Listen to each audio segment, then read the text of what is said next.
First, can I start by saying it is encouraging to see the contingency plans outlined by the Cabinet Minister in response to a no-deal Brexit, because what has come out of the referendum issue is that politicians have spent an enormous amount of time arguing against the decision of the British people and very little time in preparing for our future outside the EU. But does the Cabinet Secretary not accept that what has not been considered is the ability of our business community to work out solutions to problems? And indeed, through all the consideration and debates by politicians, it seems to have been a very neglected factor. So let me quote Mr Duncan Buchanan of the Road Haulage Association. Whatever deal you come up with, we are not going to support one type of deal, whether it is a free trade agreement, or Chequers, or staying in the single market, or the customs union. This is not for us as a trade body to recommend. It is purely a political thing. Whatever landscape you give us to work with, we will find ways of working with it. That is what supply chains do. That is what the whole logistic industry does.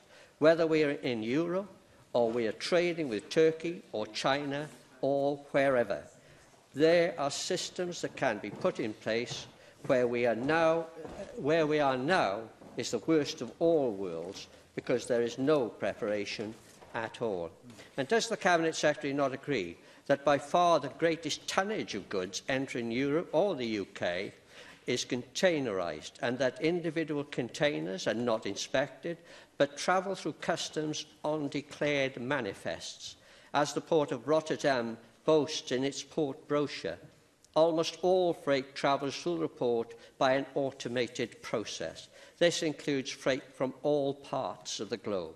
There is nothing to prevent all British and European ports adopting the same automated process.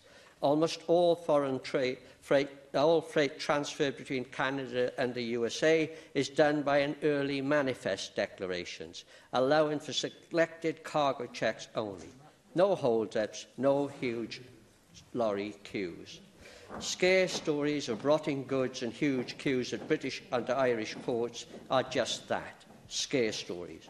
And it is disingenuous of members of this chamber to engage in such tactics. Again, Minister, will you not accept that all of us in this chamber have to acknowledge one important factor? It is as much in the interest of the people of Europe that they have ease of access to our markets as it is for us to theirs. But that does not have to include open borders for everybody who chooses to come here. Other than in Europe, no other country in the world allowed such access, yet all trade successfully across the globe. Lastly, Minister, on the matters of driving licences and car insurance, I have the advantage over the Cabinet Minister in that I travelled extensively in Europe before we were members of the European Union.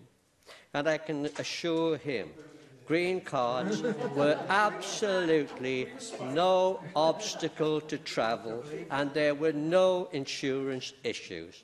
So I urge you, Cabinet Minister, please don't cancel any arrangements you may have to drive on the continent over the coming years. No Brexit deal on.